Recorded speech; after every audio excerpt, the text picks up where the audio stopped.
Ngayon, atin namang tawagin si Samar Governor Shauri Antan para sa kanyang mensahe.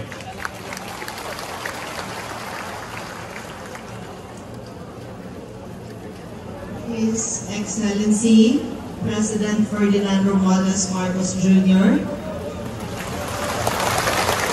my classmate in the 14th Congress, kasama ko po si Sec Rex at that time, and ngayon, kasama namin to nung eleksyon at hindi lang namin nakita noong eleksyon, kung hindi pagkatapos ng eleksyon. Nandito din po ang kaklase din namin sa 14th Congress, Sap Anton Lagdameo. Cabinet Secretaries present, Secretary Benhor Abalos, Secretary Kiko Laurel, and of course, Secretary Rex Gatchalian. Minority Floor Leader Nonoy Libanan, Kong Harris Ong of Northern Samar, Kong Jimboy and Kong Mike, my two brothers, Mayor Mon of Calbayog City, my fellow governors, Governor Edwin Ongchuan and Governor Ben Cardone,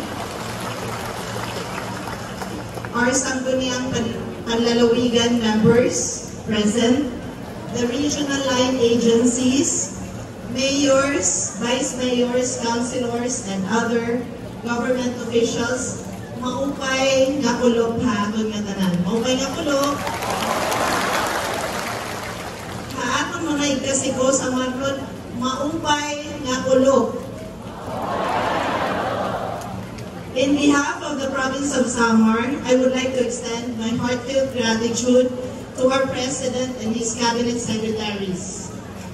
Sa lahat ng assistance at suporta na binigay ninyo sa lalawigan ng Samar at sa mga karating naming probinsya dito sa Region 8. Nagpapasalamat po kami, Mr. President, na binigyan niyo po kami ng panahon para personal na ipaabot sa 10,000 families ang pinansyal na tulong galing sa national government.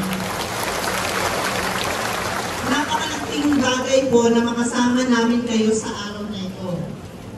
I can recall during the inauguration of the San Juanico Bridge lighting last 2022, sinabi po ninyo sa amin, sinabi ko po sa inyo na sana Samar naman.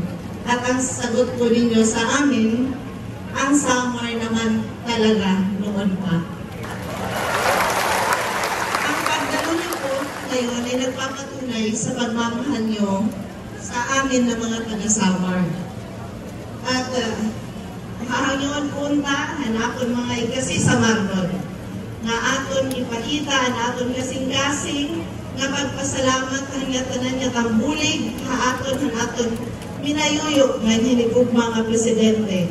Mahangyo ako, haton nga tanan, nga tumugdaw, nga tagan naton masigabo, nga palakpakan ang aton